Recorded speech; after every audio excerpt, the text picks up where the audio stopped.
오늘 말씀은 복음서 69강입니다. 누가복음 17장 20절에서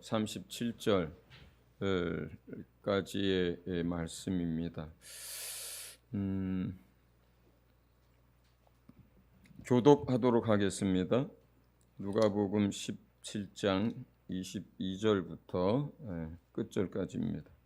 제가 먼저 읽습니다. 20절부터네요. 바리새인들이 하나님의 나라가 어느 때에 임하나이까 묻거늘 예수께서 대답하여 이르시되 하나님의 나라는 볼 수 있게 임하는 것이 아니요 또 여기 있다 저기 있다고도 못하리니 하나님의 나라는 너희 안에 있느니라. 또 제자들에게 이르시되 때가 이르리니 너희가 인자의 날 하루를 보고자 하되 보지 못하리라. 사람이 너희에게 말하되 보라 저기 있다 보라 여기 있다 하리라. 그러나 너희는 가지도 말고 따르지도 말라. 번개가 하늘 아래 이쪽에서 번쩍이어 하늘 아래 저쪽같이 비침같이 인자도 자기 날에 그러하리라. 그러나 그가 먼저 앉은 고난을 받으며 이 세대에게 버림바 되어야 할지니라. 노아의 때에 된 것과 같이 인자의 때에도 그러하리라.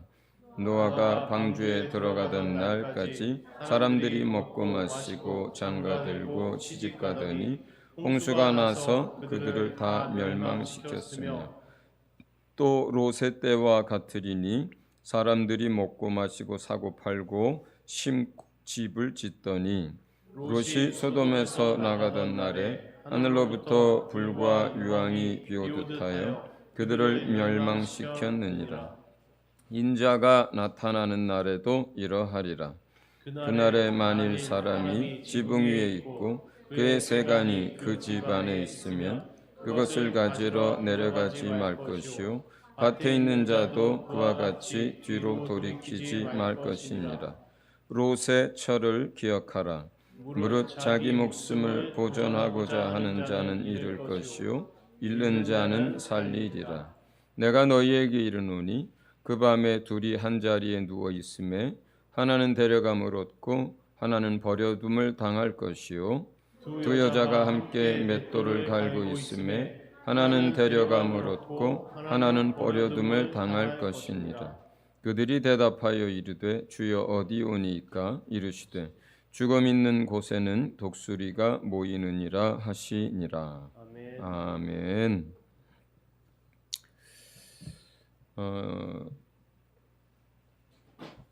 오늘 다루게 되는 말씀들은 이 시대에 또 우리가 귀담아 듣고 그 다음에 어떻게 이 시대가 진행되어져 가는지를 정확하게 이해하고 또 이 시대를 살아야 하는 말씀입니다. 제자들이 먼저 제자들이 아니네 바리새인들이 먼저 예수님께 물었죠.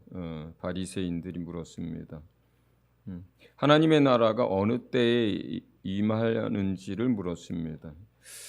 이것에 대해서 예수님이 이제 하신 대답이 있고요.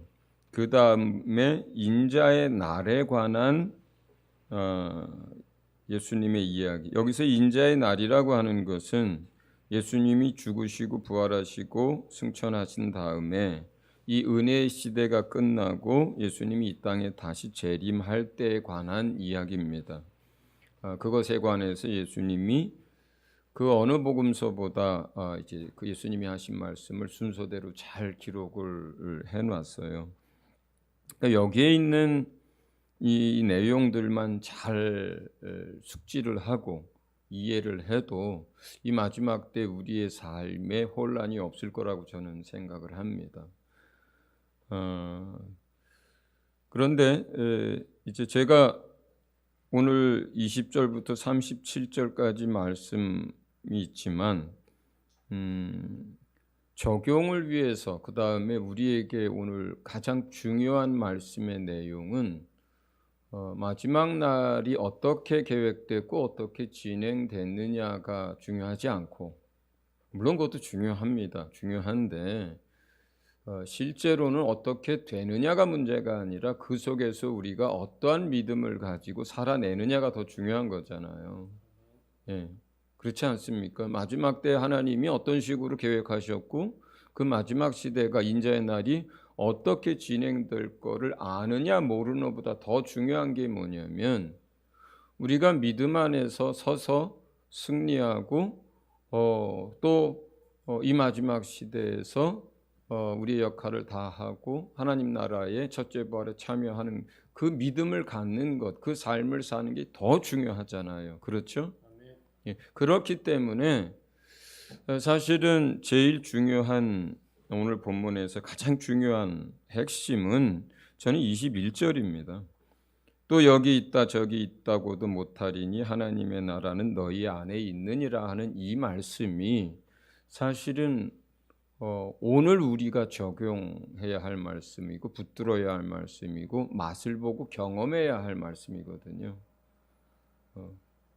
그러니까 오늘 전체 이제 선포되고 전달되는 메시지 가운데 마지막 날에 대한 계획이나 순서나 진행을 잘 이해하실 뿐만 아니라 그러면 마지막 세상이 그렇게 진행될 건데 그럼 우리는 할 때에 바로 21절의 이 말씀이 이제 붙들고 그리고 그것이 어떻게 우리 안에 적용되어야 되는지가 여러분이 오늘 이렇게 가장 중요한 것으로 잡아야 하는 말씀들입니다.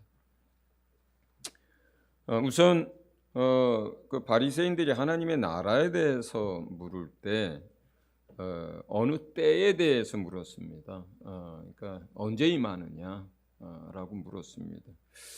근데 예수님의 대답은 그 하나님의 나라가 너희들 눈에 보이듯이 임하는 게 아니다. 지금 여기에서 그 너희 눈에 보이듯이 임하는 그것이 아니다라고 할 때 그 하나님의 나라는 우리가 보통 말하는 이미 임한 하나님의 나라에 관한 거예요. 그러니까 우리가 보통 하나님의 나라에 관한 이야기를 할 때 이미 그러나 아직 이런 표현을 많이 씁니다. 눈에 보이지 않게 임하는 하나님의 나라는 이미 임한 하나님의 나라에 관한 거예요. 그러나 장차 오게 될 완성된 하나님의 나라는 눈으로도 보고 그리고 삶으로도 모든 영역에서 경험되어지는 그런 하나님의 나라인 거죠. 사실은 이미 바리새인들이 예수님에게 하나님의 나라가 언제 임하냐고 물어봤을 때 이미 임해 있었어요. 하나님의 나라가 이미 임해 있었어요. 그 하나님의 나라가 언제 임했느냐? 예수 그리스도가 이 땅에 오셔서 공생애를 사시기 시작할 때 임하셨어요. 하나님의 나라의 통치자가 이 땅에 오셨거든요. 그 통치가 시작된 그 순간부터 주의 나라는 이미 임했던 거예요. 어떤 사람들 가운데? 믿는 자들 안에 임했던 거예요. 그러니까 그때 예수님이 이 땅에 만유의 통치자로 그리고 하나님 나라의 왕으로 오셨으나 그러나 그것이 눈에 보이진 않죠. 예수님이 무슨 왕관을 쓰고 있는 것도 아니고 예수님의 얼굴에서 뭐 모세 얼굴처럼 뭐 환한 빛이 나는 것도 아니고 또 제자들이 또 영적으로 체험하고 또 눈으로 봤던 것처럼 그의 옷이 이 눈보다 더 희어지고 빛이 확 비춰서 사람들이 가까이 가지도 못하는 어떤 그런 형태로 임한 게 아니잖아요. 예수님이. 그렇죠? 예수님은 그냥 저 촌동네 사람으로 알려줬고 예수님은 자기네들과 생김새가 뭐 나을 것이 하나도 없는 그런 사람으로 흠모할 만한 외모도 아닌 그런 사람으로 임하셨단 말이에요. 그러니 사람들 눈에는 하나님의 나라가 임했다는 것이 눈으로 볼 수 없었던 거예요. 이미 그 하나님 나라의 왕이 이 땅에 오셨고 하나님 나라의 통치가 시작됐고 하나님의 나라가 이제 날마다 믿는 자들이 더하여지면서 확장되어져 가고 있지만 눈에는 보이지 않았던 거죠. 그것이 이미 임한 하나님의 나라입니다. 그러나 장차 완성된 하나님의 나라는 뭐예요? 눈으로 보고 손으로 만지고 삶으로 경험할 수 있는 그러한 나라일 것입니다. 예수님이 두 번째 얘기는 또 어떤 얘기를 하냐면 너희 안에라는 표현을 써요. 이미 하나님의 나라가 임했는데 너희 안에 임했다 이렇게 이야기해요. 여기서 너희 안에라고 하는 이야기는 우리가 두 가지로 여러분 이해하셔야 됩니다. 첫째는 교회 안에란 뜻입니다. 너희 안에. 네. 교회라는 것이 믿는 자들의 무리가 모여 있는 곳이 교회잖아요. 이 안에 서진교회 안에 주의 나라가 임해 있다 이렇게 이해하셔야 됩니다. 주의 나라가 이 교회 안에 임했다는 말은 그래서 다른 표현으로 하면 이 교회의 머리가 누구시라는 거예요? 예수님이시라는 거예요. 이 교회가 누가 다스리고 통치한다는 거예요? 예수님이 다스리고 통치한다는 거예요. 누가 이 교회 안에서 교회를 끌어가고 역사합니까? 성령 하나님이 역사를 하면서 교회를 끌어갑니다. 네. 그러니까 교회 안에 이미 하나님의 나라가 임한 거예요. 하나님의 통치가 시작된 거예요. 이 교회의 머리는 예수님입니다. 성령이 역사합니다. 이 교회 안에서. 교회는 그만큼 중요한 거예요. 그 교회라고 하는 공동체, 예수의 몸인 그 공동체는 그만큼 중요한 거예요. 여러분 기독교 안에서 교회 안에서 영적 진리 가운데서 공동체를 떠나서 한 개인이 분리되어 있다고 하는 것은 이건 마치 무리를 떠나고 목자를 떠난 길을 잃어버린 양하고 똑같아요. 똑같습니다. 공동체 안에서 한 사람 한 사람으로 세우시고 공동체 안에서 한 지체로 세우시고 공동체 안에서 하나의 집이 지어져 가도록 부른 게 그게 성도들이고 그게 교회고 그게 기독교 공동체예요. 공동체는 그만큼 중요합니다. 여러분들이 교회를 사랑해야 하는 이유, 교회에 와서 예물을 드리면서 뭐 월급을 받는 것도 아닌데 교회에서 봉사하고 많은 시간을 드리고 교회에 와서 또 많은 물질로 섬기고 하는 그러한 이유, 그것이 하나님이 이 땅 가운데 세운 영적 공동체요, 하나님의 나라가 이미 임해서 하나님의 통치가 이루어지고 있는 곳이고 그곳에서 한 사람 한 사람을 붙들고 계시고 세워가고 하나님을 알아가게 하고 그 믿음이 성장되도록 그렇게 설계하셨기 때문에 그렇습니다. 두 번째 너희 안에라고 하는 것은 각 사람 믿는 자 성도 육체 안에란 뜻이에요. 무리 안에, 교회 안에, 이게 첫 번째 의미라면 이제 두 번째는 그 무리에 속한 그 공동체에 속한 성도들 한 사람 한 사람 육체 안에 그 영혼의 처소에 하나님의 나라가 임했다는 거죠. 예수님이 진짜로 우리 육체 안에 임하셨고 성령님이 정말로 우리 안에 임하셔서 그 우리 안에 하나님의 나라의 통치가 시작됐고 하나님의 나라의 역사가 이미 실제하고 있다는 거예요. 자, 이 부분에 대해서 그럼 어떻게 실체하고 어떻게 우리가 맛보고 누리는지에 대해서는 적용 부분에 가서 다시 다루겠습니다. 그렇다면 이제 두 번째 주제는 인자의 날에 관한 것입니다.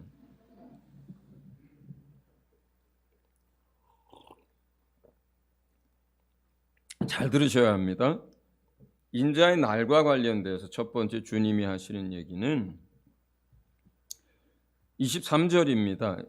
사람이 너희에게 말하되 보라 저기 있다 보라 여기 있다 하리나 그러나 너희는 가지도 말고 따르지도 말라. 가지도 말라는 얘기는 어느 장소를 얘기해요.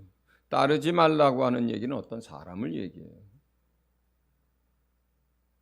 마지막 때에 주님의 재림과 관련해서 어떤 사람, 어떤 장소도 가지도 말고 따르지도 말라 그래요.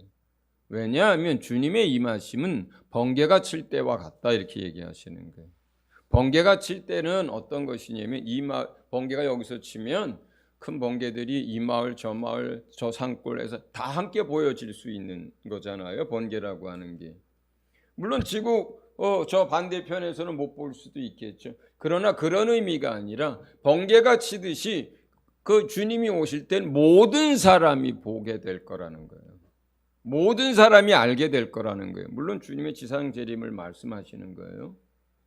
그러니까 어디에 가야 주님이 오시는 걸 보고 맞이할 수 있고 누구를 따라가야 혼인잔치에 들어가고 아니면 주님의 재림을 맞이할 수 있다는 이 뜻이 아니라는 거예요. 그러니까 가지도 말고 따르지도 말라고 하는 거예요.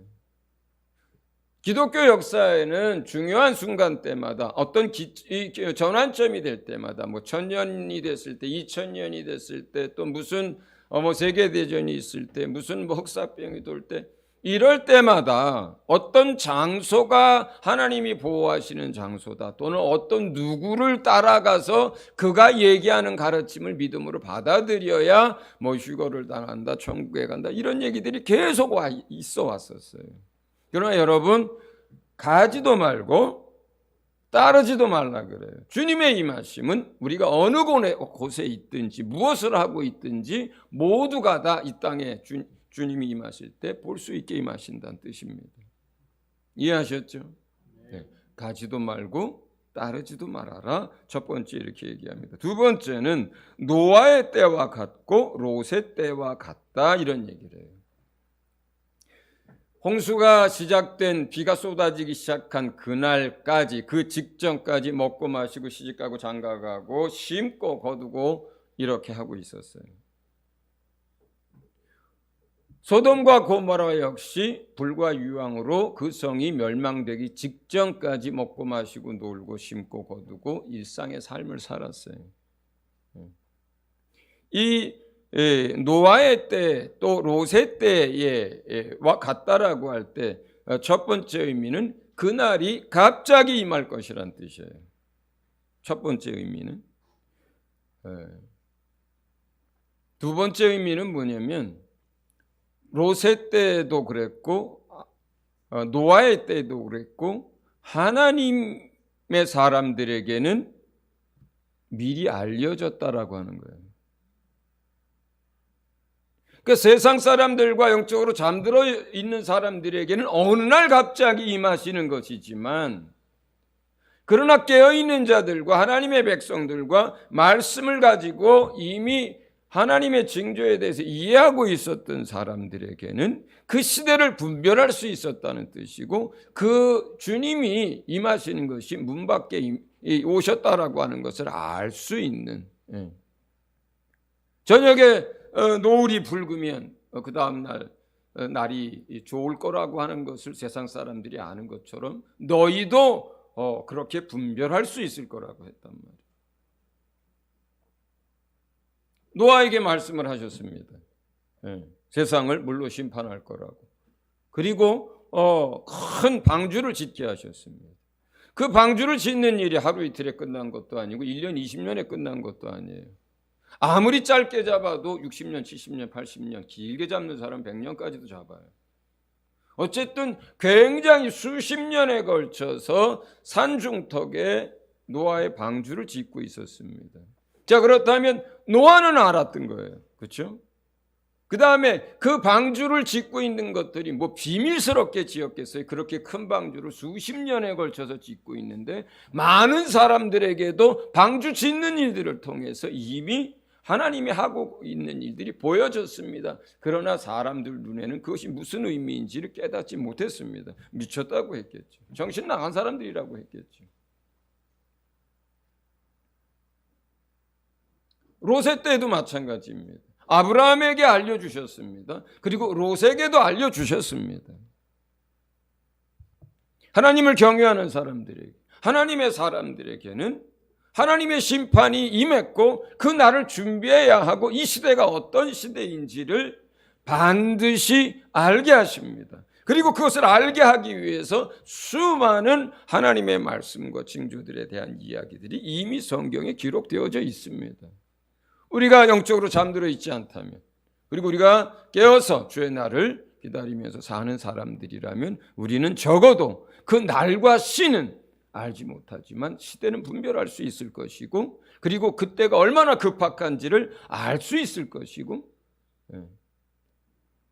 롯이 그 날을 준비하듯이 우리가 준비할 수 있을 것입니다. 할렐루야. 그러나 세상은 그 날이 임하기 그 전날까지 이 사실을 모르고 당합니다. 이 사실을 모르고 당해요. 무슨 세상이 홍수로 멸망을 당해 이렇게 수십 년 동안 비웃었습니다. 비가 오기 시작합니다. 하루 온종일 내리네. 오늘 많이 오네. 이틀째 내립니다. 하늘이 뚫어졌나. 3일째 홍수 날까 보다. 5일째, 6일째, 7일째. 이거 왜 이래? 그들이 발을 디디고 설 땅이 없을 때가 돼서야 비로소 그들은 하나님의 심판이 임했나 보다 깨닫지만 이미 때는 늦고 죽습니다. 마지막 시대도 똑같아요. 수많은 재앙에 대한 예언들이 있습니다. 전쟁과 기근과 전염병에 대한 예언들이 있습니다. 수많은 죽음에 대한 예언들이 있습니다. 세상 사람들은 그러한 일들이 벌어질 때 지진판이 어떻게 돼서 기후가 어떻게 돼서 어떻게 국지전으로 민족 간의 전쟁으로 경제적인 문제로 어떻게 이런 이유로 그것을 설명하고 이해합니다. 마지막 순간까지도 그들은 그것이 하나님의 심판이고 하나님에 의한 역사라는 것을 마지막 순간까지도 세상 사람들은 받아들이기를 거부합니다. 인간적인 모든 지혜로 그것을 해결하려고 하고 사람들이 또 할 수 있는 모든 것들을 동원해서 그 지진의 문제든 기근의 문제든 전쟁의 문제든 전염병의 문제든 어떤 기후의 문제든 이런 걸 해결하려고 하고 하지 결코 그들은 그 마지막 순간까지도 하나님께 마음을 돌이키고 회개하고 하나님의 긍휼을 입기 위해서 하나님 앞에 무릎 꿇지 않습니다. 그러다가 마지막에 주께서 오시고 세상을 심판하실 때에야 그 모든 것이 사실이었음을 깨닫게 되겠죠. 그러나 노아의 날처럼 롯의 날처럼 이미 구원 얻을 기회는 사라진 후입니다.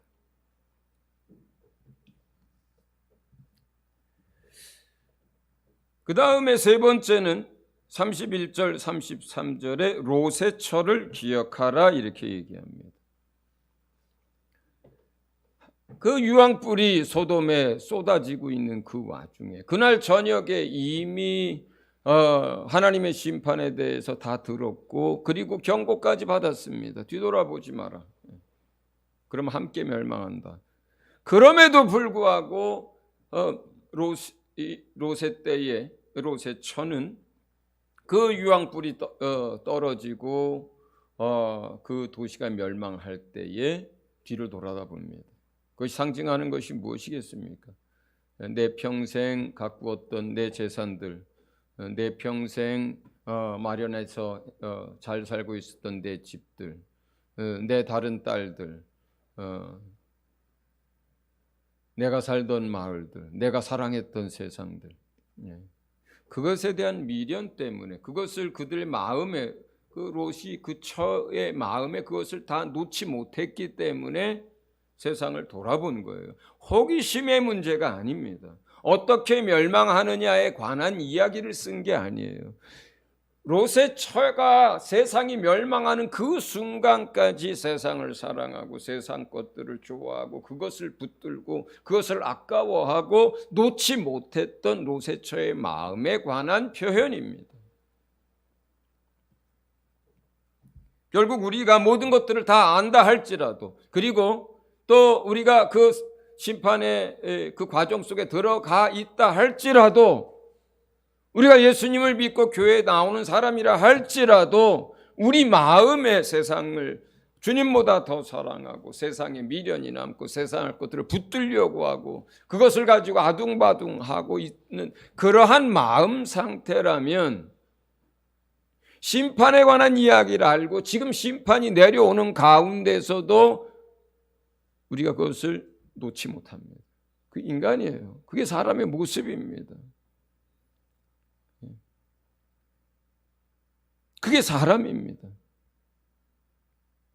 오늘 우리가 살면서 세상보다 하나님을 더 사랑하고 세상에 썩을 것들에 대해서 배설물로 여기고 그리고 관리자로서 삶을 살고 저 천국을 소망하면서 주님 사랑하면서 주의 말씀대로 따라가는 이 삶을 살아내지 못한다면 그렇다면 우리가 모든 걸 머리로 알고 있고 순서를 꿰고 있고 그날이 임해서 정말로 그런 종교들이 임하면서 이게 그런 징조들인데 그렇게 하면서도 수렁 속으로 들어가고 그렇게 하면서도 불 속으로 들어가고 그렇게 하면서도 바다 속으로 빠집니다. 교회 다녔어도. 그러므로 우리가 주의 말씀과 같이 롯의 철을 기억해야 합니다. 네 번째 34절에서 35절까지 데려감을 얻는 자와 버려둠을 당하는 자의 이야기를 하십니다. 두 사람이 잠을 자고 있었어요. 지구는 둥그니까 어느 지역은 밤이었나 봅니다. 두 사람이 맷돌을 갈고 있었어요. 지구는 둥그니까 어느 지역은 밤이었지만 어느 지역은 한낮이어서 일을 할 때였나 봅니다. 두 사람이 잠을 자다가 한 사람이 데려감을 당합니다. 두 사람이 같이 맷돌을 잡고 돌리는데 한 사람이 그냥 사라져 버립니다.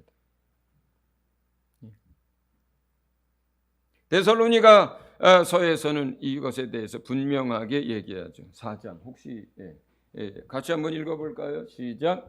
주께서 호령과 천사장의 소리와 하나님의 나팔 소리로 친히 하늘로부터 강림하시리니 그리스도 안에서 죽은 자들이 먼저 일어나고 그 후에 우리 살아남은 자들도 그들과 함께 구름 속에 끌어올려 공중에서 주를 영접하게 하시리니 그리하여 우리가 항상 주와 함께 있으리라. 아멘.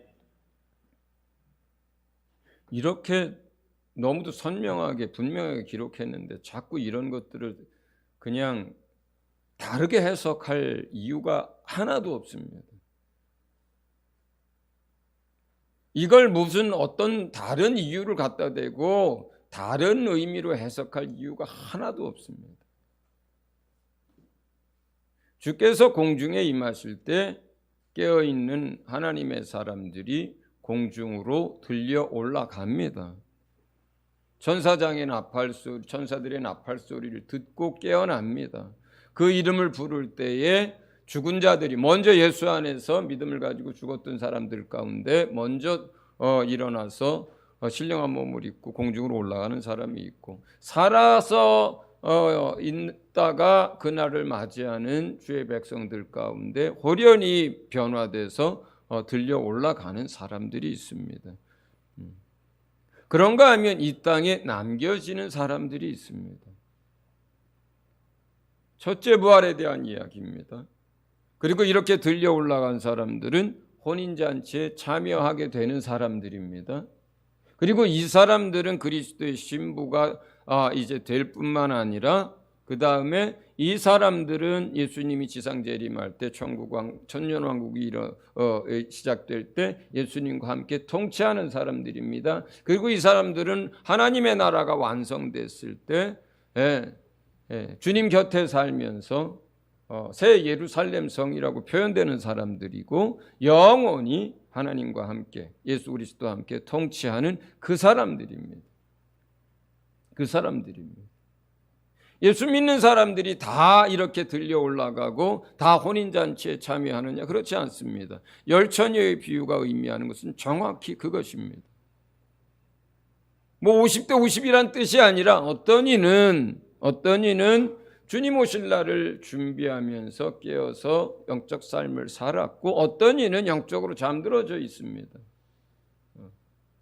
그래서 그 영적으로 잠들었던 사람들은 그 공중에 들려 올려지는 그 사건을 경험하지 못합니다. 마지막 백보자 심판 가운데 이제 다시 그때 두 번째 부활에 참여합니다. 그 첫 번째 첫째 부활에 참여해야만 공중에서의 결혼식이 이루어집니다. 혼인잔치가 이루어집니다. 우리가 정혼은 했지만 법적으로 그의 신부인 건 맞지만 혼인까지 다 해야 완전한 주님과 우리가 완전한 신랑과 신부가 되는 거예요. 그런데 정혼은 했고 약속은 받았는데 잔치에 못 들어가서 혼례식을 못 치르면 그러면 하나님의 나라에서 뭐예요? 신부로서의 자리와 그 역할을 감당 못하게 되는 사람이 되고 맙니다. 그 영혼이 우리가 둘째 부활과 그 다음에 하나님 나라에 들어갈 수는 있다 하여도 예수님과의 혼인잔치를 놓쳐버린 사람들이 되고 마는 거예요. 그렇기 때문에 성경은 분명하게 첫째 부활과 마지막 부활을 설명하고 있고, 그리고 예수님의 재림과 마지막 백보자 심판 때의 이야기를 그리스도의 심판과 분리시키고 있고, 열처녀의 비유처럼 그 잔치에 들어가는 자와 못 들어가고, 또 예수님을 믿고 주의 일을 했다고 하지만 쫓겨나서 슬피 울며 일을 가하는 자들이 있다라고 하는 것을 분명하게 설명을 합니다. 이것 또한 우리가 이런저런 걸 가져다가 이건 이런 비유고 저런 비유고 해서 굳이 그렇게 뒤틀고 굳이 그렇게 어렵게 설명할 이유가 하나도 없습니다. 무슨 수수께끼 하는 게 아니에요. 그냥 말씀하신 거예요. 그렇게 계획하신 거고 그렇게 진행하실 거예요.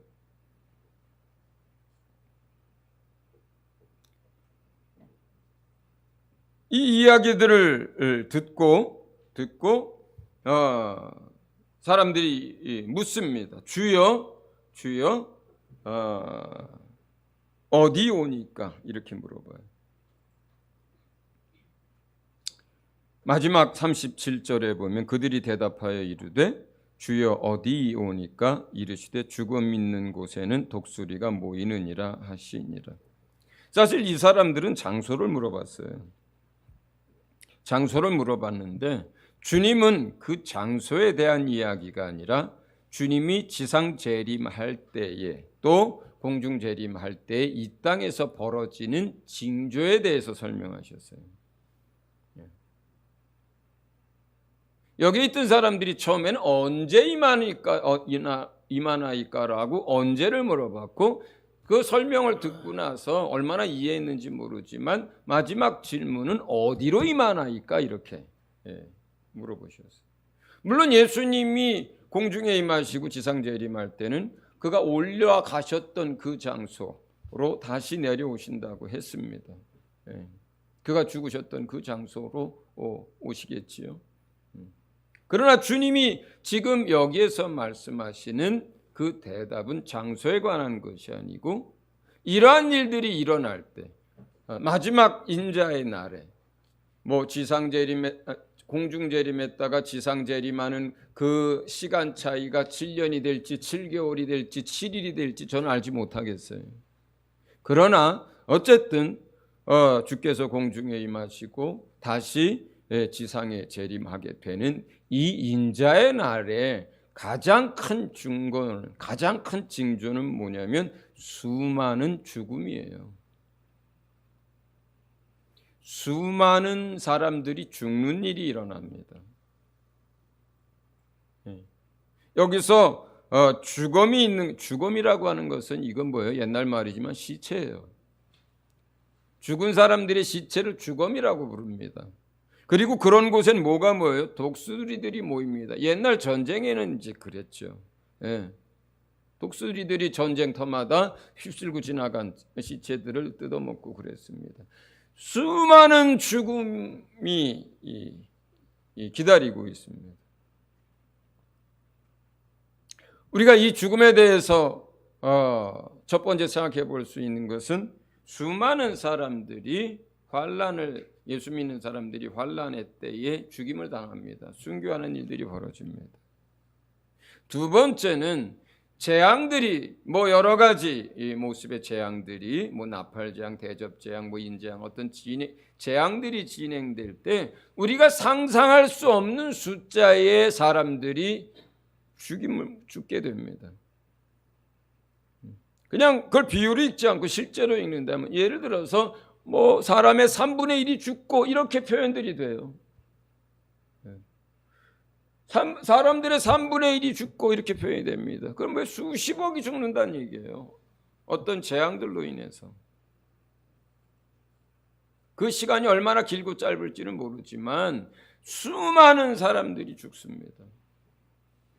그런데 놀라운 건 또 동일한 그때에 예수님이 임할 때에 대한 표현을 하면서 어느 때에 임하느냐라고 하는 전혀 다른 표현이 하나 있는데 너희가 평안하다 평안하다 할 때 내가 올 것이다 라는 표현도 있습니다.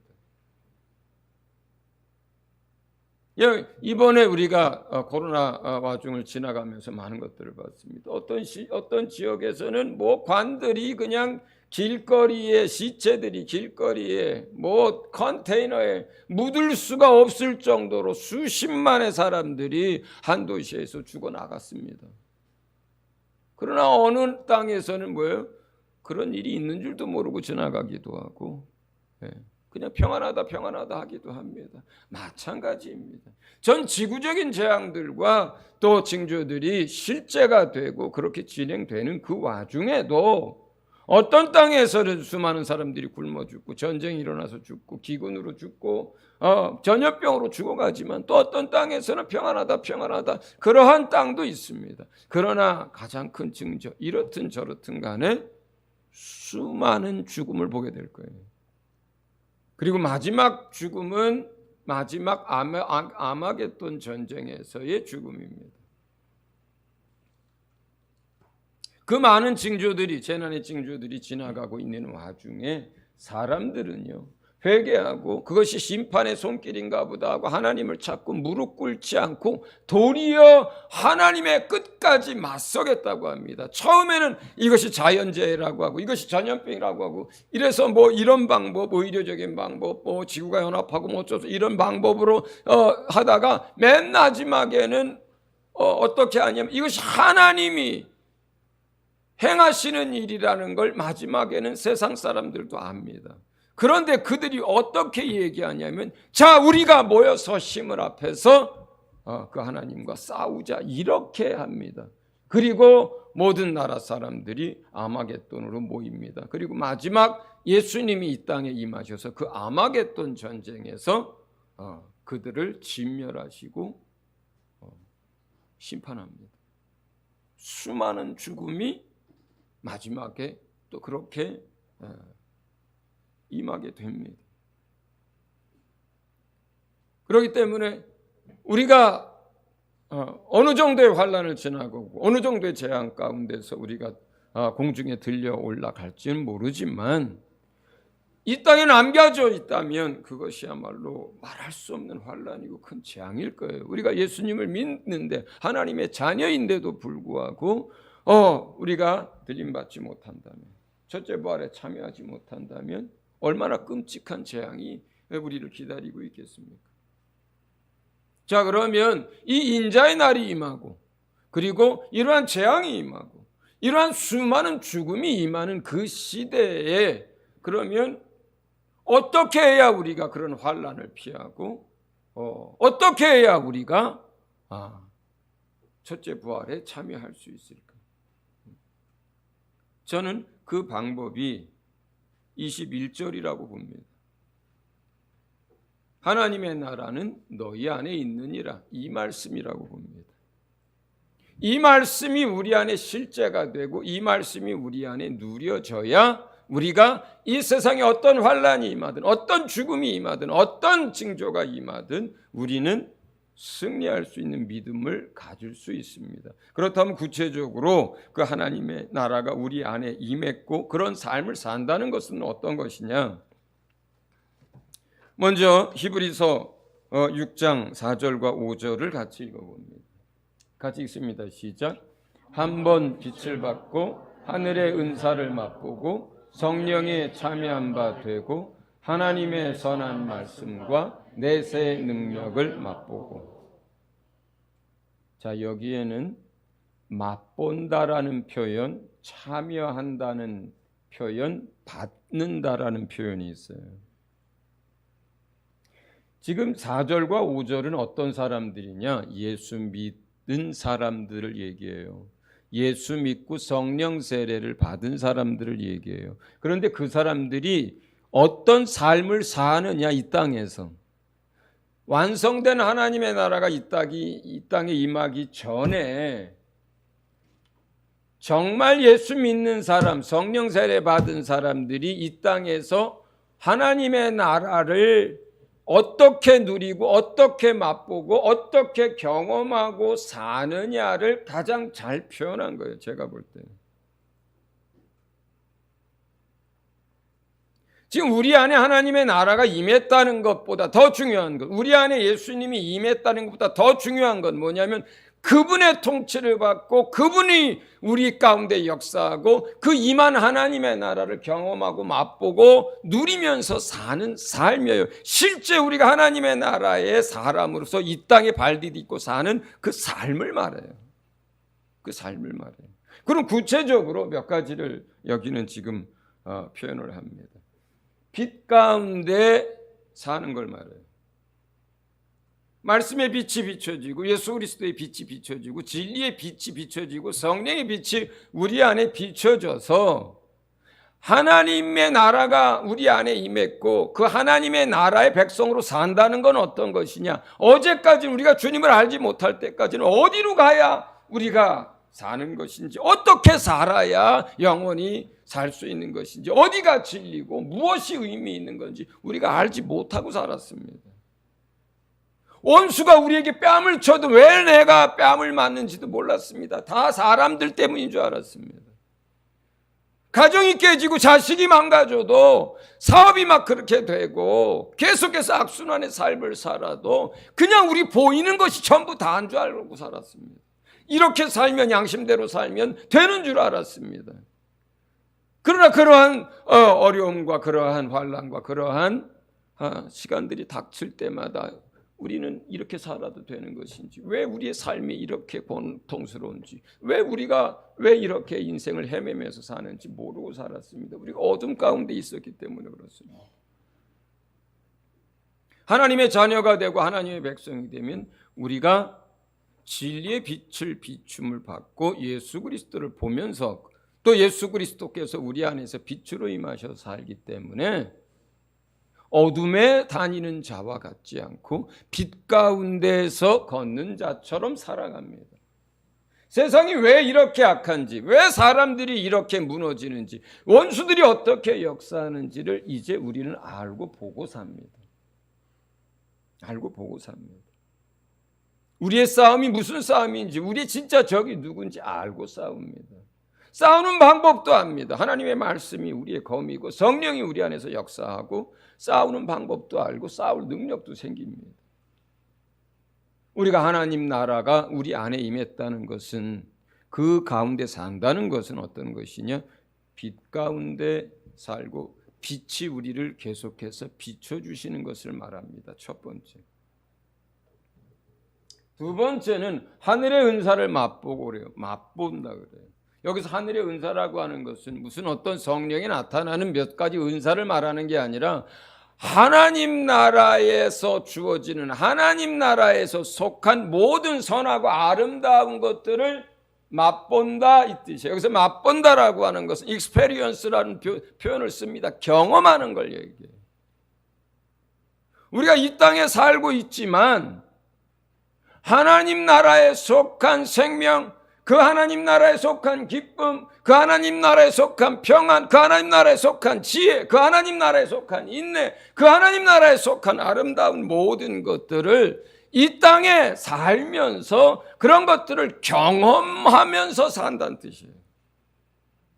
예수 믿는다면, 우리 안에 하나님의 나라가 임했다면, 우리 안에 성령과 예수님이 계시다면 그것을 맛보고 경험하는 삶을 살고 있는 사람으로 의미하는 거예요.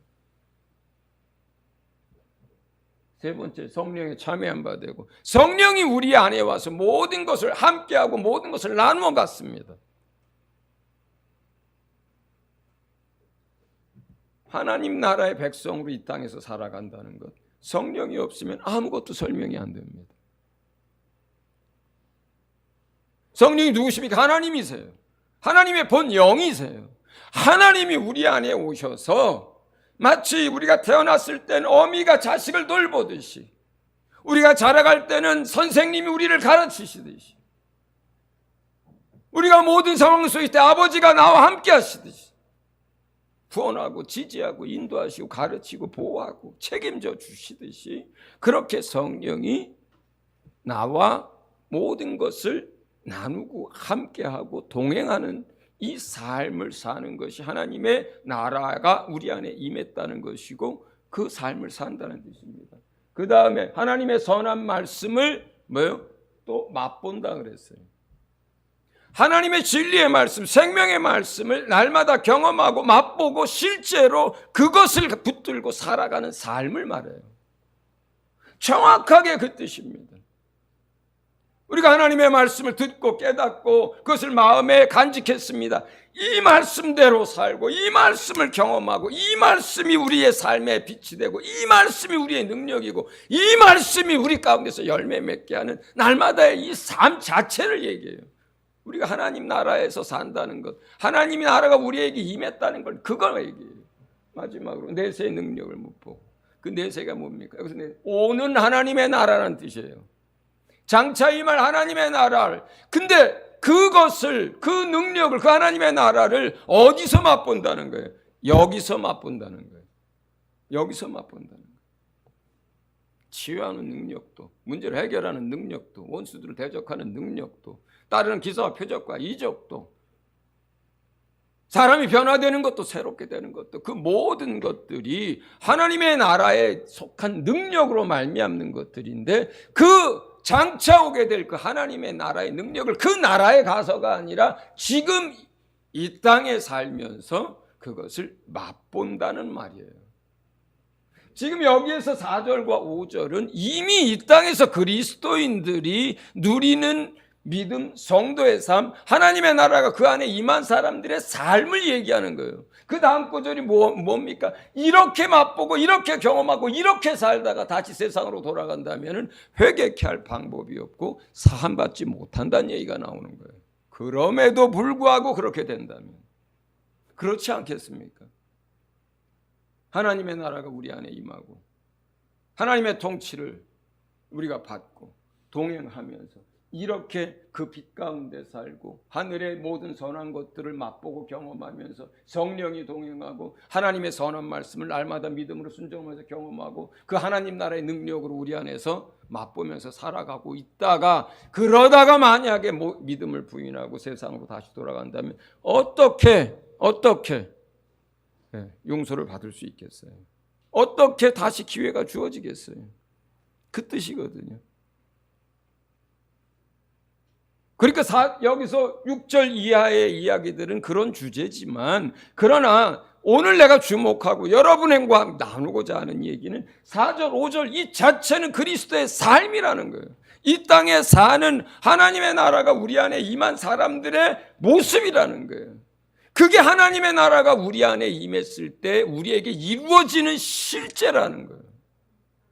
믿음이 좋은 사람에게 이루어지거나 어떤 은사가 많은 사람에게 이루어지거나 아니면 무슨 선교사나 목사라는 어떤 무슨 직분을 가진 사람에 관한 이야기가 아니라 하나님을 믿고 성령을 받은, 그래서 하나님의 나라가 여러분 안에 임한 사람들의 삶이라는 거예요. 이 삶을 살고 있을 때 인자의 날은 사람들이 내 옆에서 죽어 넘어가든 내 사랑하는 이가 순교를 당하든 우리가 넉넉하게 믿음으로 승리할 수 있을 줄로 믿습니다. 그 삶을 사는 게 중요해요. 그 하나님의 나라, 우리 안에 임한 그 하나님의 나라를 맛보고 사는 게 중요해요. 경험하고 사는 게 중요해요. 누리고 사는 게 중요해요. 그게 세상을 이길 수 있는 것이고 인자의 날을 준비하는 것이고, 그렇게 해야 우리가 첫째 부활에 참여합니다. 제자들이 예수님이 부활했을 때도 그랬고 예수님이 하늘 공중으로 올려갈 때도 그랬고, 제자들은 계속 언제 임하나니까, 어디에 임하나니까, 그것에 관심을 두었지만 주님은 대답은 언제 임하고 어디에 임하는 것이, 그것이 중요한 게 아니다. 그게 중요한 게 아니다. 어떻게 사느냐가 중요한 거예요. 주님에게는. 주님은 사도행전 1장 6절에서 8절에서 이와 같이 이야기합니다. 같이 읽습니다. 시작. 그들이 모였을 때 예수께 여쭈어 이르되 주께서 이스라엘 나라를 회복하심이 이때니까 하니 이르시되 때와 시기는 아버지께서 자기 권한에 두셨으니 너희가 알 바 아니요 오직 성령이 너희에게 임하시면 너희가 권능을 받고 예루살렘과 온 유대와 사마리아와 땅끝까지 이르러 내 증인이 되리라 하시니라. 제자들은 그 때가 궁금하고 그 장소가 궁금하지만 주님의 관심은 거기에 있질 않습니다. 하나님의 나라가 우리 안에 임하고 그리고 그것을 맛보고 경험하고 사는데 주님 오실 때까지 우리가 뭘 해야 하느냐? 그럼 뭘 해야 하느냐? 마지막 한 사람 잃어버린 자까지 구원하는 그 일에 우리가 삶의 최우선순위를 두고 교회가 존재해야 하는 최우선순위에 두라고 가르치시는 거예요. 아직도 오늘날도 많은 크리스찬들은 언제 오시나 하고 제자들처럼 하늘만 바라보고 있습니다. 그리고 많은 사람들은 그 오시는 주님 내가 신부로 맞이해야 하고 해야겠다라고 하고 자기 옷단장만 하고 자기 얼굴 치장만 하는 사람들이 있습니다. 그러나 주님이 원하는 것은 그런 모습이 아니에요. 거룩함은 그렇게 해서 이루어지지 않습니다. 성화는 그렇게 해서 이루어지지 않습니다. 우리 믿음의 성장과 성화라고 하는 것이 주님 나라가 오는 길을 바라보고 있고 하늘만 쳐다보고 있는다고 해서 우리가 성화되어지고 거룩한 삶을 유지할 수 있느냐? 절대로 그렇지 않습니다. 주님을 맞을 준비를 하라고 할 때 그 준비라고 하는 것은 하나님의 나라를 맛보고 경험하고 누리면서 살고 또 하나 뭐예요? 증인의 삶을 사는 거예요. 증거하는 이가 되는 거예요. 그 하나님의 나라를 맛보고 경험하고 그 빛 가운데서 살면서 복음을 전하는 삶을 사는 것, 이게 준비예요. 이게 준비입니다. 이렇게 살 때 우리는 세상이 감당할 수 있는 믿음을 갖습니다. 이렇게 살 때 우리는 순교의 자리에서 하늘을 바라보고 당당히 이기는 자가 될 수 있습니다. 이렇게 살 때 우리는 이 땅에서 우리가 해야 할 성도의 역할, 교회의 역할을 다 할 수 있습니다.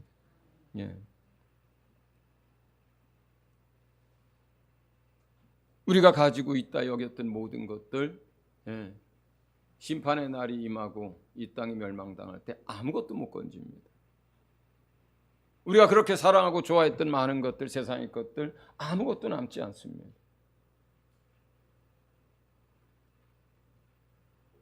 우리 안에 이미 임한 그 하나님의 나라도 누리지 못한다면 우리가 이 세상에서 무엇을 누리고 살겠습니까?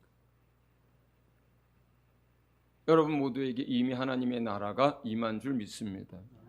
여러분 안에 성령이 통치하고 계시고 예수님이 통치하고 계심을 믿습니다. 여러분은 이미 빛 가운데 있는 빛의 자녀들이고 여러분들은 말씀을 경험할 수 있고 여러분들은 하나님의 나라가 장차 임할 그 하나님의 나라에 있는 것들, 그것이 하나님 나라의 그 무엇이 됐든 이미 오늘 가져다가 능력이 됐든 지혜가 됐든 평화가 됐든 생명이 됐든 누릴 수 있는 자격과 조건을 갖춘 사람들인 줄로 믿습니다. 마음껏 누릴 수 있기를, 그리고 증인의 삶을 살 수 있기를 예수 이름으로 축원을 드립니다. 같이 한 목소리로 말씀을 기억하면서 주님 앞에 기도하도록 하겠습니다. 기도합니다.